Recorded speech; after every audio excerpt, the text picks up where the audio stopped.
The mid-2000s gaming landscape was a testing ground for creative risks and bold new ideas. One of those ideas began with four developers, a cracked monitor, and a dream of reimagining the apocalypse.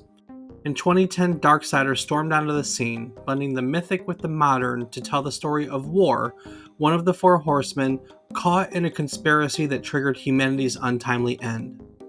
Created by Vigil Games, a small but ambitious team, and led by visionary artist Joe Madureira, Darksiders captured imaginations with a striking art style and intricate puzzles, reminiscent of genre-defining classics like Devil May Cry, God of War, and The Legend of Zelda.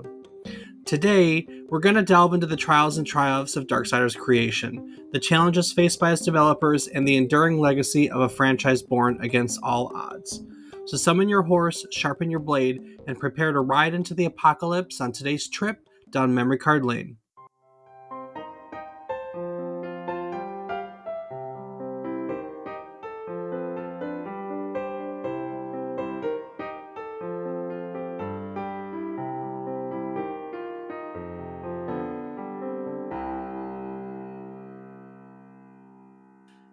Good morning, good afternoon, and good evening. I hope these words find you well. Hello and welcome to the 228th episode of our video game history podcast, A Trip Down Memory Card Lane. Each week we'll tell you a story relevant to the current week in gaming history. It can be about a game or the people that have created it. It can be about a console or the technology that brought it to life. We often talk about the companies that bring it all together, making our hobby, video games, a reality. While telling you each story, we hope to teach you something new about the topic, what it took from the world as its inspiration, or what it gave back to the world as its legacy. Today, we're exploring Darksiders, an action-packed journey into the apocalypse that was first released on July 5th, 2010. Blending elements of mythology, exploration, and combat, it turned the story of war, one of the four horsemen of the apocalypse, into an unforgettable gaming experience.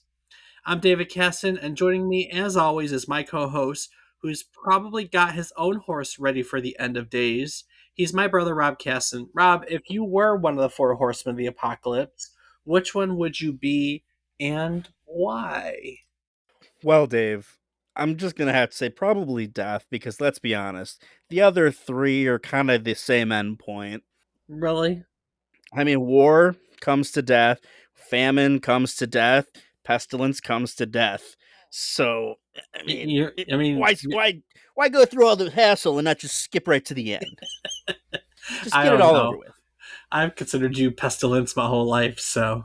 Oh, well, I know I've been a pest, but in the end, it's still going to be dead. So, That's very true. That is won't be a pest forever, but in the end of days, I will be dead. That is very true, which means you are death upon his pale horse. Indeed. I'm okay with that. I kind of like war with its red horse. You know, It's pretty conflict, sweet. strife, The drama. nice, the red Mustang. Yeah, there you go. Definitely the red Mustang. So I'll give you death. All right, well, we're going to learn about Darksiders, which is more a you game than a me game. But before we get into all of that, why don't you share with our listeners what else has happened during this week in gaming history? Well, kicking it off on January 10th, 1932, Bally Manufacturing Corporation was founded in Chicago, initially producing pinball machines and gambling devices. The company quickly rose to prominence with its innovative designs, becoming a major player in the amusement industry. Bally's expertise in mechanical entertainment paved the way for its later ventures into arcade games, with titles like Pac Man, licensed for North America from Namco, cementing its legacy in the golden age of gaming. Over the decades, Bally diversified its offerings, including contributions to casino gaming and the home video game market. Its pioneering role in both the pinball and arcade industries made Bally a cornerstone of early gaming history, influencing the evolution of electronic entertainment worldwide. Pinball is a big part of arcade history, so to speak. If you'd like to do more, we are doing an episode on the history of pinball in a couple weeks. Not next week, but the week after. So join us again in a couple weeks if you'd like to learn a lot more about pinball machines and their history. Yeah, future plug. Future plug. Next up, on January 11th, 2005, Mercenaries Playground of Destruction was released for the PlayStation 2 and Xbox, introducing players to an open world action game centered on chaos, destruction, and tactical freedom. Developed by Pandemic Studios and published by LucasArts, the game was set in a fictional war torn North Korea, where players assumed the role of one of three mercenaries completing contracts for rival factions. With its destructible environments, a vast arsenal of weapons and vehicles, and the ability to call in airstrikes, Mercenaries offered unprecedented player freedom in how missions could be approached. Praised for its open ended gameplay, engaging sandbox mechanics, and innovative design, Mercenaries became a critical and commercial success, establishing itself as a standout title in the open world action genre and laying the groundwork for a sequel. That is one series I low key wish they would bring back because I loved playing Mercenaries. I loved it. I don't know what it was about that game at that time, but it was a great game. Obviously, since I'm gushing about it, and I absolutely loved the airstrikes. Like you could just, it's like the you know how we really enjoy the airstrikes in Helldivers, right? You just like raining fire on everything and blowing everything up in Helldivers. I mean, yeah, it's definitely fun, but it's not. It doesn't happen as much as you like to think in the higher difficulties because the fire rains down on you instead.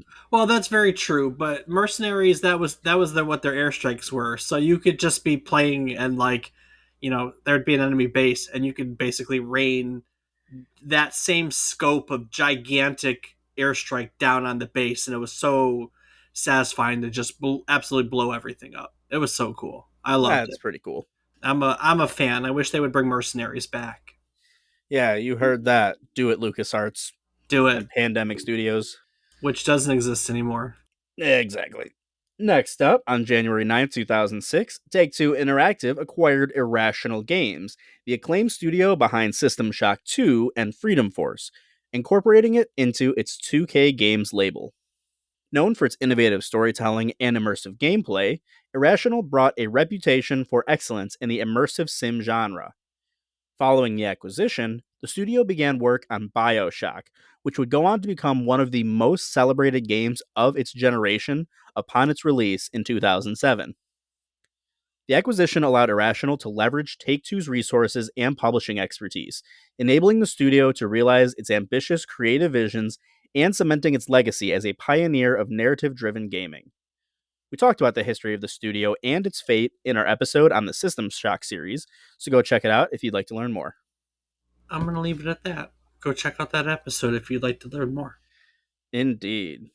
On January 7th, 2008, BioWare and Pandemic Studios officially became part of Electronic Arts following an $860 million acquisition deal announced in late 2007.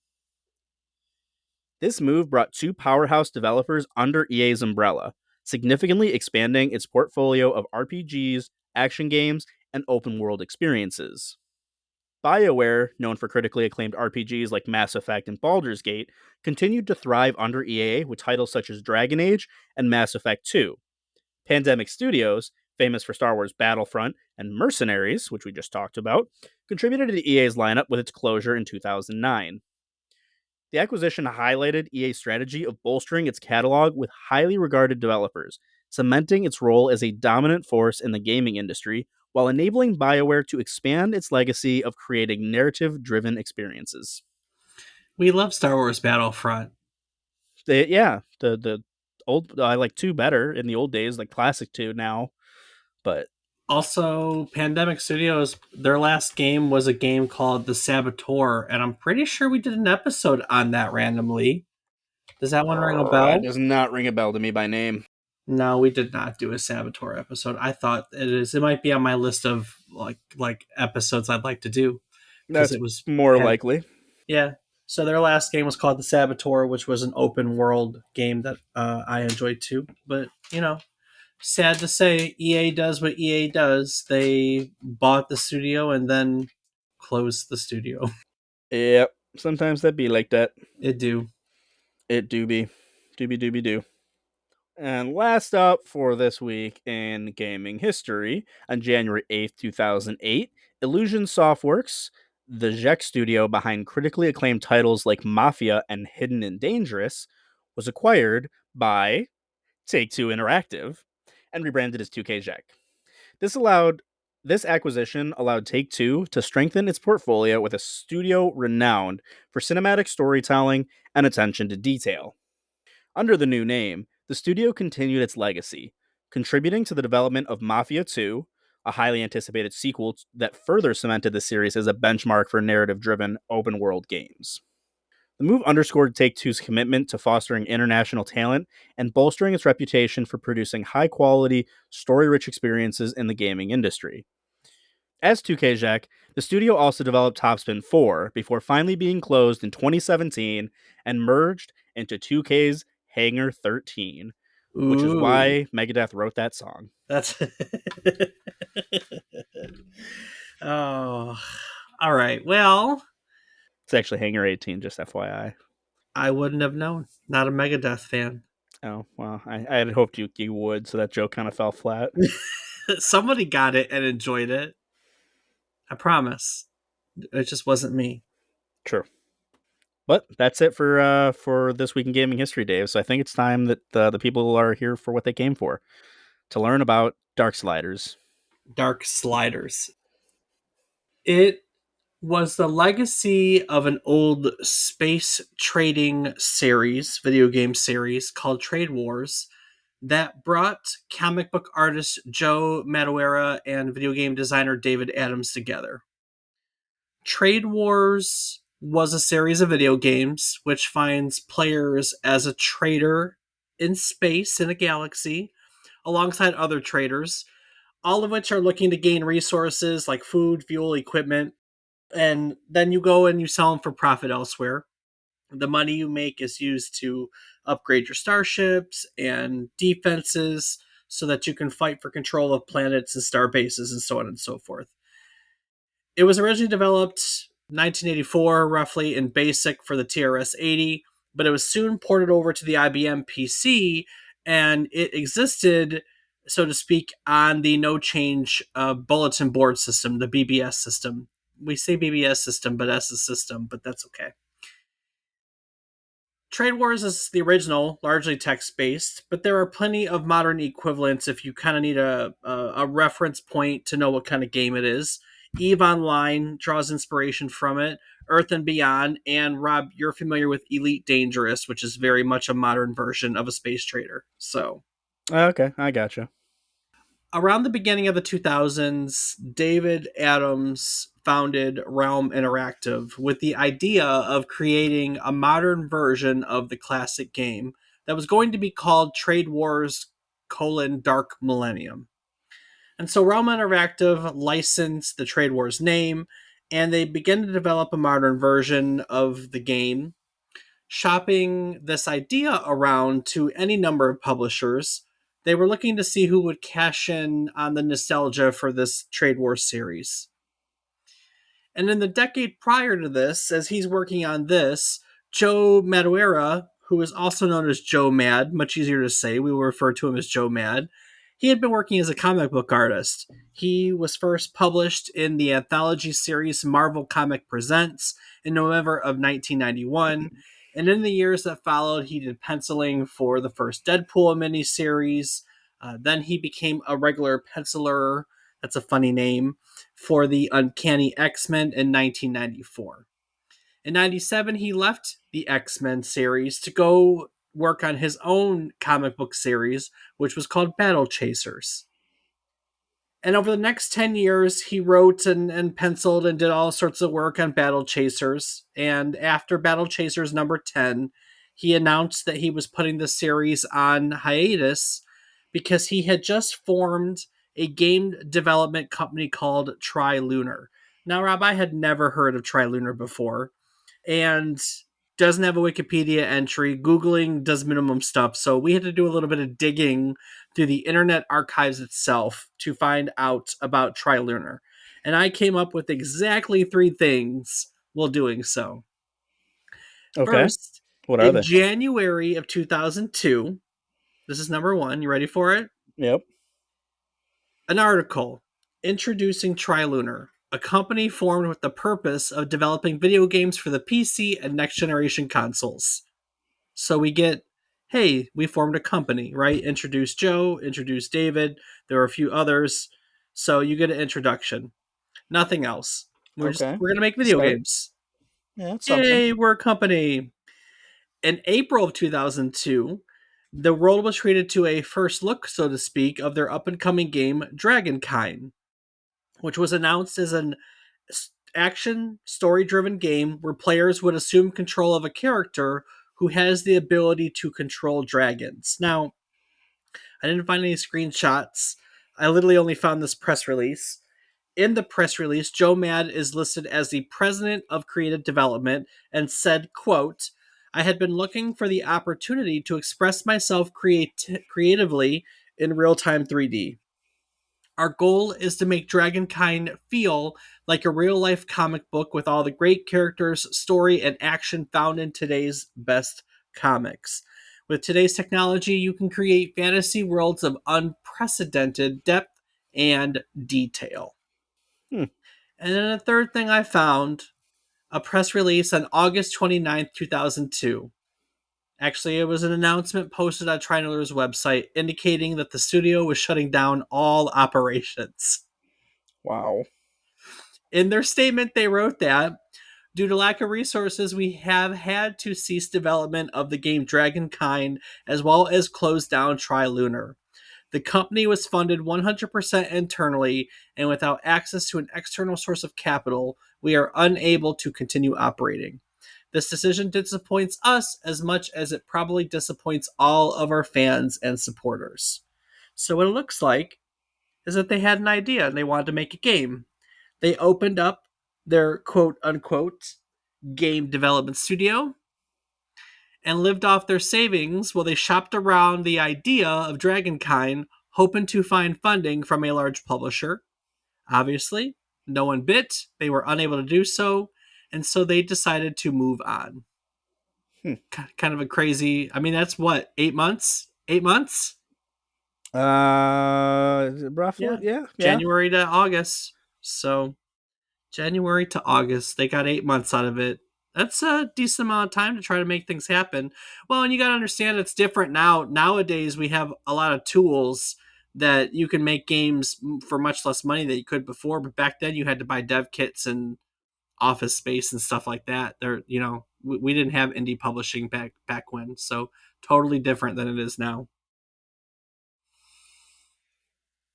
With Trilunar closing down, Joe Mad joined David Adams and the team at Realm Interactive. He got hired in at Realm Interactive. And as we know, Realm Interactive was shopping around their updated version of Trade Wars.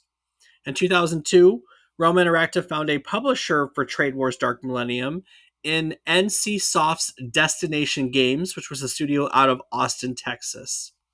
A year later, in 2003, NCSoft purchased the studio outright, and Trade Wars Dark Millennium became a game called X-Arc circa March of 2003.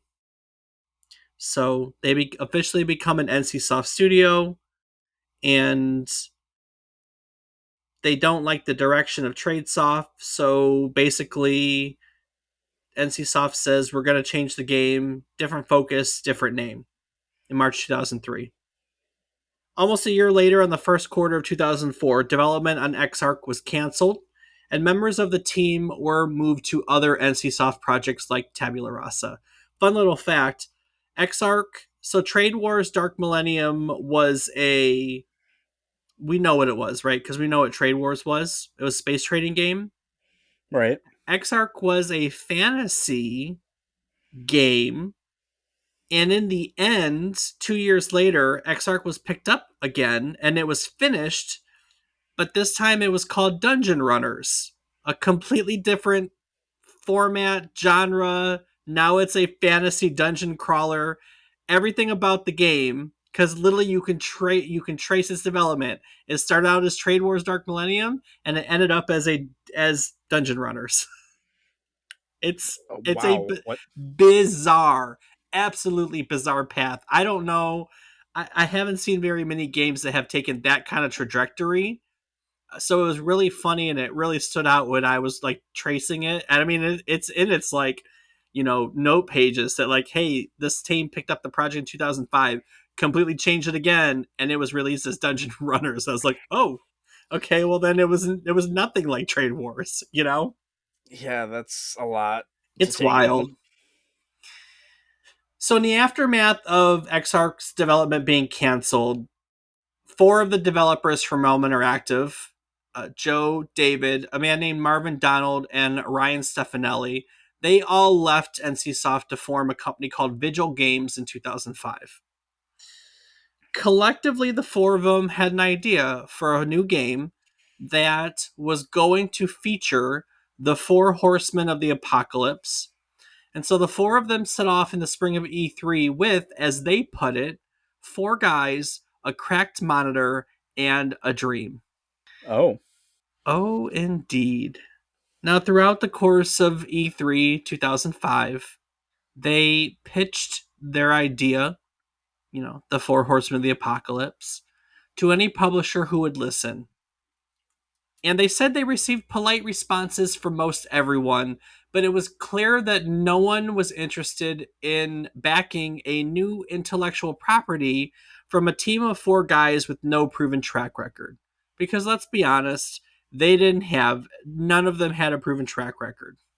They don't really have game credits prior to where a story picks up. So David Adams had Trade Wars that never saw completion, and Joe Mad had Trilunar that started and failed.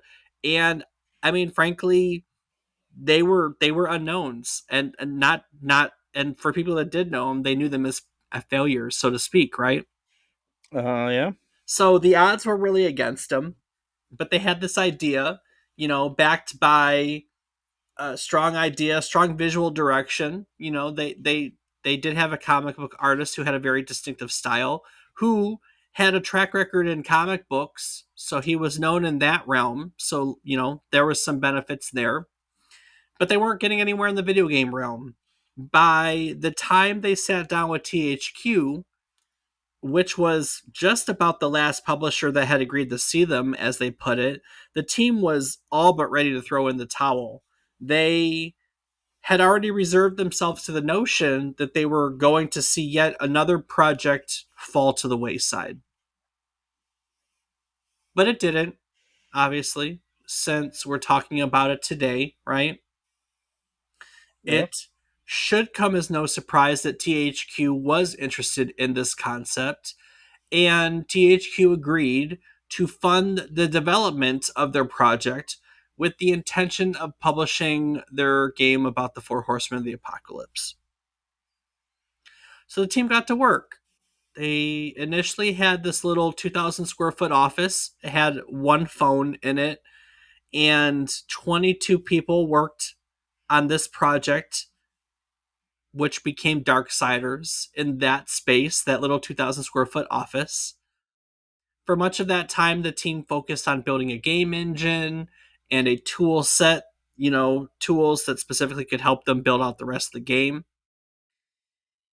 And they were making progress, though admittedly, everything became much easier when Vigil Games became officially part of the THQ family in 2006. So they went from just being an independent studio that was being funded by THQ to an actual THQ studio a year later. They were bought by THQ. And so they went from just having the paychecks from the studio, from THQ, to having access to all the resources of THQ, right? And that's not just money, that's people, that's computers, that's everything. For starters, they were able to move into a much larger office space. They went from 2,000 square feet to 18,000 square feet, so quite a lot more space. Later on, after this project, as a side note, they would eventually move into a 33,000 square feet office. And by that time, which was about the end of the first Darksiders first game, when they were gearing up for what was next, 22 people was now 125 people. So they also saw pretty exponential growth during this time period, right? Right. But before that growth, they were just a small core of people working on what would become the first game in the Darksiders series.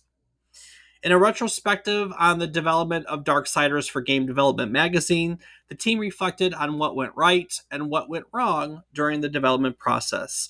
They were, for instance, very proud of the fact that thanks to Joe Mad's distinctive art style, the visual direction of the game was really never under any question. And when there were questions, luckily, they had the character designer himself on hand to help with answers. You know, they noted that when Joe Mad drew characters, a lot of time he drew them in a like a power stance, right? Like they were in the middle of a swing or something, a power stance. And typically when video game designers draw characters, they draw them in T poses, right? For easy reference. But when they went into this at first, they didn't have T poses. So the computer designers had to kind of take Joe Mad's art style, and while keeping to it, they kind of had to, make it work and bring it into video games. But they were able to work as a team and do that. They were also proud of all the things they learned along the way. One thing they brought up was their use of what are called strike teams, which are small interdisciplinary teams focused on achieving a particular outcome. They noted that their early strike team efforts probably belonged on the what went wrong side of the conversation. In the beginning, they divvied up the work to these teams based on major plot points, major points of interest in the game, and divided up their talent equally amongst them. But that ended up being a disaster because there was no oversight. The teams didn't really talk to one another, and the milestones that were presented to each team didn't line up with one another. They were sometimes months apart. So by the time they got to the one milestone, it was discovered that what one team worked on didn't line up with what another team worked on, and so some of the work from the previous milestone would have to be redone, for instance. By the end of development, however, they created much smaller strike teams with much more focused disciplines, along with lots of communication and oversight, and they found that in the end, strike teams for them became incredibly successful. The development process was also constantly evolving and creating new iterations of things. So that was definitely a strong benefit for them as well. As they put it, nothing made it into the game on the first try. They cited an example where they had a usability test that noted that players absolutely hated a specific level they had designed. The mechanic that they used throughout the level, it wasn't introduced well. The level itself was cumbersome to get through because it had steep inclines and narrow passages. And all in all, that just wasn't any fun because in this game, War rides his horse, and it was hard to maneuver a horse through narrow passages. And like I said, feedback was we hate this level. So they flattened that whole area, got rid of all the steep inclines, got rid of the narrow packages, flattened the whole area, and they turned it into a graveyard. And then in that graveyard, they added several arenas, all of which that highlighted different mechanics throughout the level. And these little mini arenas, as they called them, served as both a showcase and a mini tutorial for each of the gaming mechanics. And once they retested that area with their testers, it tested as many players' favorite level at that point. That's a great thing that they did with the game because I feel like there's so many games that there's a lot of things people are just like, wow, this sucks. And it's just a large consensus. And it's like, did they ever test this with people? Or was there really people who saw this and were like, oh, yeah, this is cool? Yeah, So I very don't know. true. It's cool. Well, they learned about usability too because in the beginning they tried to do their own usability tests, and they said like their first usability test ever, they put their game in front of a bunch of hardcore first person shooter fans and it didn't do well. And they didn't know what if the feedback they got from it was useful. So they ended up hiring a firm that specialized in usability tests. And once they outsourced that to someone specialized in it, they got much more pointed and useful feedback that was actually useful. So because the scope, right? Why are you putting this? This is an action hack and slash game. This is, I say this is your type of game because this is kind of like a Devil May Cry, which you love these type of games. Why would you expect someone who mostly plays first person shooters to enjoy that type of game? I mean, it's not to say we don't enjoy more than one genre, but you try to put it in front of someone who plays these type of games. Oh, absolutely. You want the fans of the genre and the series or the topics to be the fans before the casual people, you know, because then you're doing it right, and then you work on making it casual. Well, I mean, I guess I don't agree with that. A lot of times you gotta appeal to the casual crowd too. A lot of things went right, but the team also acknowledged that many things went wrong too. For instance, their initial scope was just too large. The original design of the game called for an actual 4-player co op game that featured all 4 of the horsemen. They had divvied up the game into 2 sections, the underworld and the overworld, and the design of each of those sections was bigger than the entire game ended up being in the end. Not only that, but the co-op functionality was dropped from the game as well. They just couldn't do it. They bit off more than they could chew, but they realized it early on. They also admitted that they should have spent more time in pre-production, but they were rushing to demonstrate the first playable area of their games. They were focused on how the game looked in like the first looks they were putting out to the media, the reviews that they were putting out to the media. And so they were really trying to get those first looks right without thinking about the consequences of what everything that they put into there would turn out in the long run. So like there are, and we see this in other game designs before, right? Where your first look has enemies that don't exist in the game or weapons that don't exist in the game. Mm-hmm. Adding to that concept, because they started to work on things the way they did, they kind of started to do things before the script was fully finished, right? And so everything had to go through a number of rewrites and redesigns as the script got ahead of the development and the development got ahead of the script. And so they kind of said, hey, we know now that it would go smoother if we just did one thing and then the other. If there was a script and then a game, we probably wouldn't have had to do all that revision because of them not lining up with one another. In conclusion, they noted that the final version of Darksiders reflects everything we set out to achieve with the game. The world is smaller than what we thought it would be, but all the core game mechanics are intact, and the story we wanted to tell is not fundamentally changed. Rob, hearing about all the challenges the team faced during the development of Darksiders, the rewrites, the redesigns, having to scale down their vision, it reminds me of how much work goes into turning an idea into reality, kind of like starting a podcast. Yeah, but at least they had a whole team.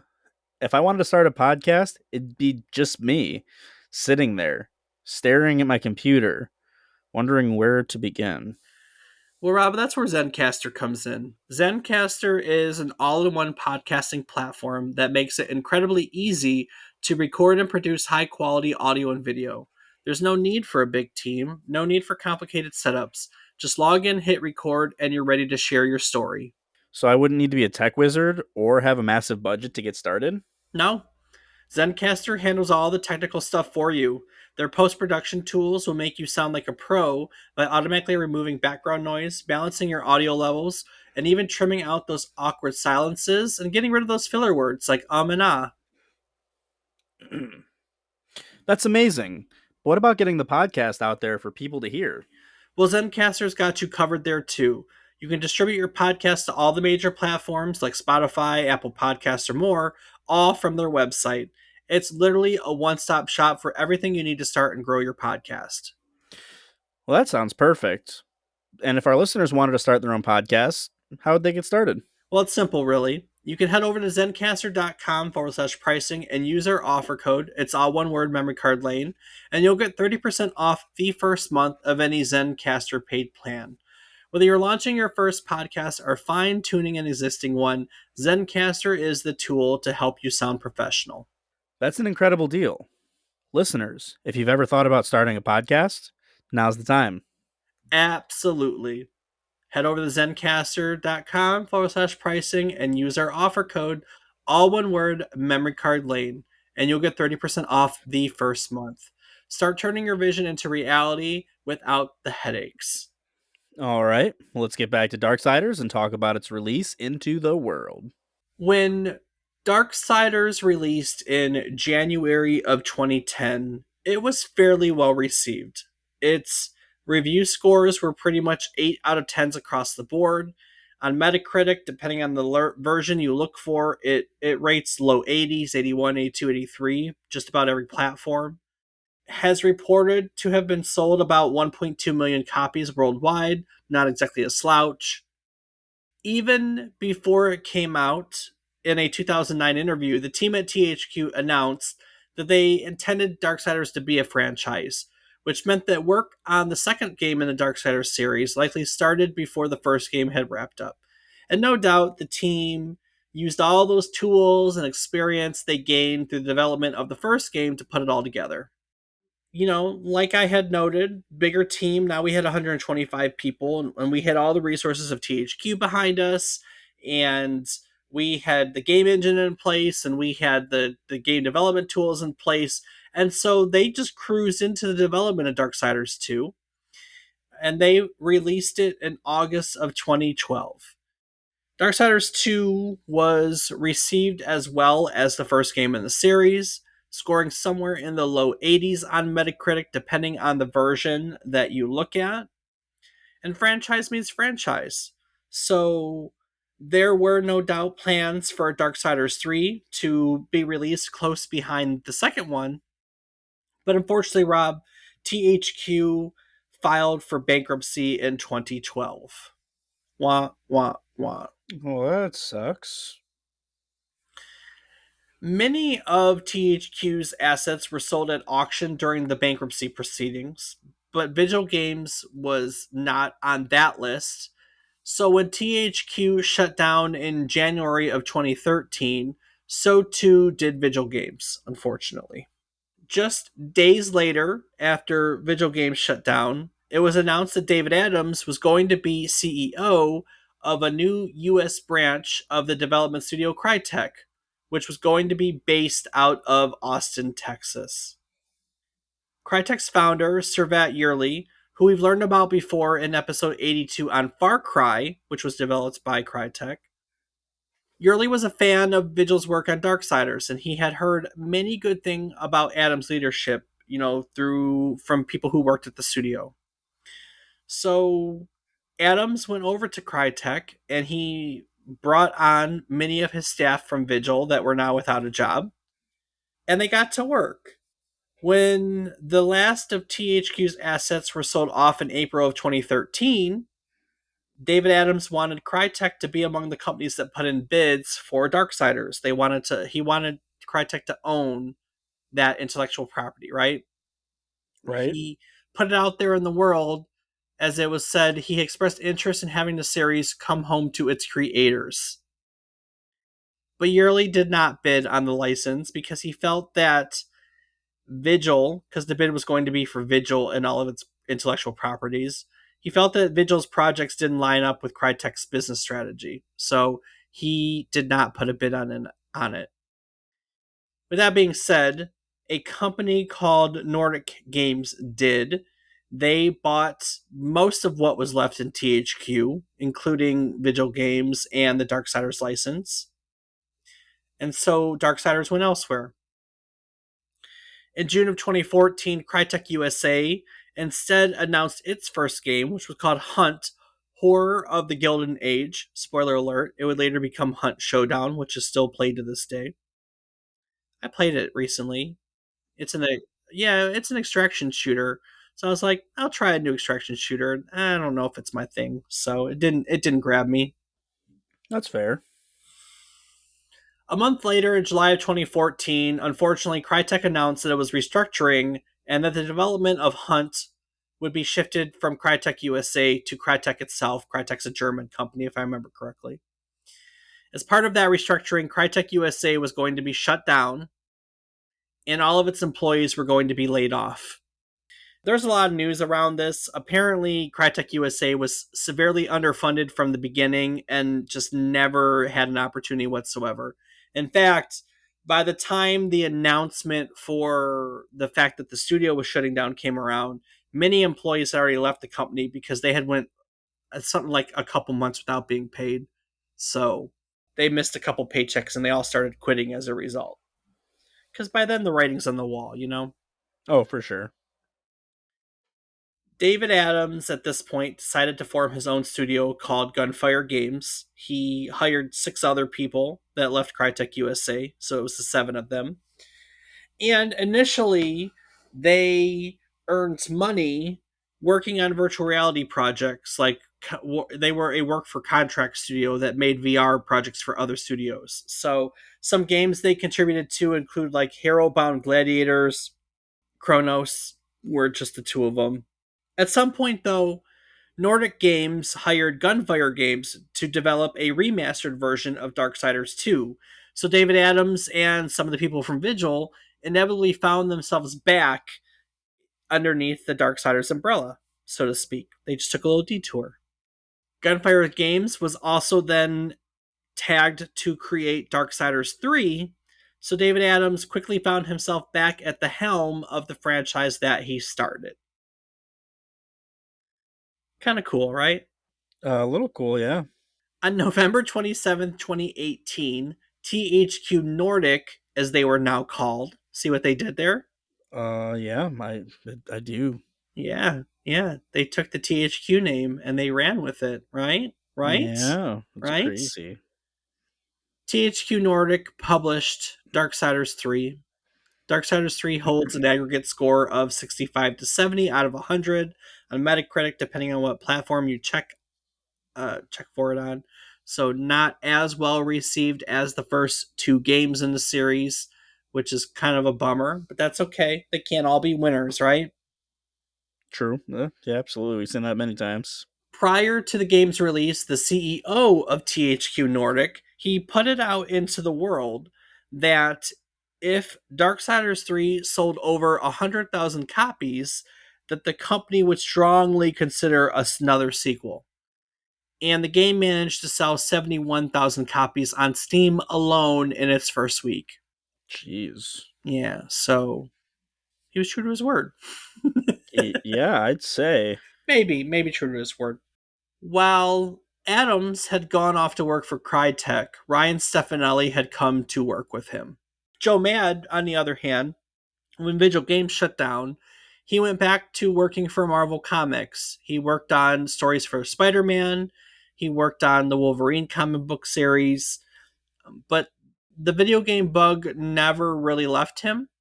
In early 2015, Joe left Marvel Comics and he joined some others to found a new studio called Airship Syndicate. Ryan Stefanelli came with him. Ryan had gone off to work at Crytek USA with David Adams, and when Crytek USA went under, he didn't really join Gunfire Games. He eventually joined Joe Mad here at Airship Syndicate. So they kind of split up at this point. Airship Syndicate first focused on developing a dungeon crawling game, which was originally going to be set as a new intellectual property. But partway through development, it was decided that the team would use Joe Mad's comic book series, Battle Chasers, as its universe. In October 2017, Battle Chasers Night War was released, and its publisher, THQ Nordic, wink wink, Uh-huh. considered it to be a critical and commercial success. So we have Gunfire Games and Airship Syndicate, very much composed of people who worked with for Vigil Games in the the original Darksiders series. They're now all part of the THQ Nordic family, so to speak, because THQ Nordic is their publisher. While Airship Syndicate is working on Battle Chasers, that's the time in which Gunfire Games was working on Darksiders 2 and 3. And this team knew that they wanted to return to the Darksiders universe as well. Airship Syndicate wanted to get in on the action. but they knew they weren't really set up, and they didn't position themselves as a large AAA studio. So they wanted to create something in the Darksiders universe, but that had a smaller scope than your typical Darksiders game. And so it was decided after Darksiders 3 was as successful as it was that they were going to work on a spin-off in the Darksiders universe. Darksiders Genesis, as it's called, is a spin-off prequel and was eventually released in December of 2019. It got mixed reviews. Metacritic has it in the upper 70s, so not terrible. And the publisher has basically said that it has exceeded sales expectations. So that was 2019. And we didn't hear about Darksiders again for a while until earlier last year, August of 2024. THQ Nordic made an announcement in their summer showcase that Gunfire Games was working on an untitled Darksiders game. So we know currently that there are plans, they are working on another game in the series, right? Yeah. Yeah. Right. As for others in the story, after Airship Syndicate made Darksiders Genesis, they went back to their own thing. They just released their own action role playing game in October of 2024 called Wayfinder. So we know that they're still successfully making video games. And really, only the future will tell us what's in store otherwise for both the Syndicate, Gunfire games, and frankly, the rest of the Darksiders franchise. You know what I mean? Yeah, you got a point. And that's it for Darksiders. There's a lot of things that went into this. A lot of other, series. We've talked about THQ before. We have talked about, you know, in our other games, and CSoft has come up before in other episodes. So there are other companies and topics and everything that I would really encourage people to look into. We did a whole episode on Elite before, so that's another game to look into. And of course, you can do that by checking out our old episodes, which of course you can find anywhere that you get your podcasts, for instance, or you can do so preferentially. We like you going to our website, which is www.memorycardlane.com. Rob, what else can people do on our website? You can find a calendar of our future episode topics. You can find a link to our Discord where you can come talk with Dave and I. You can find a link to our Patreon where you can help support us, get access to ad-free and unedited versions of all of our episodes. And you can find links to our social media where I am on several platforms as Rob_O_Raptor and Dave. I can be found as David is wrong. Each week, we'll tell you one story relevant to the current week in gaming history. It can be about a game, person, technology, console, company, just some topics relevant to the current week in gaming history. While doing so, we hope to teach you something new about the topic, what it took from the world as its inspiration, or what it gave back to the world in its legacy. The best part of all this is every week when I sit down to do my research for a new topic, I inevitably learn things. And as I learn new things, I get excited to be able to teach you new things. It's this wonderful cycle of teaching and learning. And in recognition of it and how much I enjoy it, we like to talk about our takeaways each week. So, Rob, what did you learn today? Well, I think that my big takeaway is the trilunar uh, thing. I think that's, you know, they didn't let that stop them. True. It's one of those things that, you have those failures and it could just be like, well, this is really meant for me. This is something that I failed here. Why do I keep going with this? Why do I keep trying? But the fact that, continued pushing through that. And I also think it's kind of hilarious that in those months there were only 3 posts that can be found. I feel like that may have been partially why the development failed, the studio failed, but Yeah. who knows? It could have been anything. It's so much. It's not easy starting a company like that. So, but they didn't let it stop them, and look what came of it. So I think it's just shows.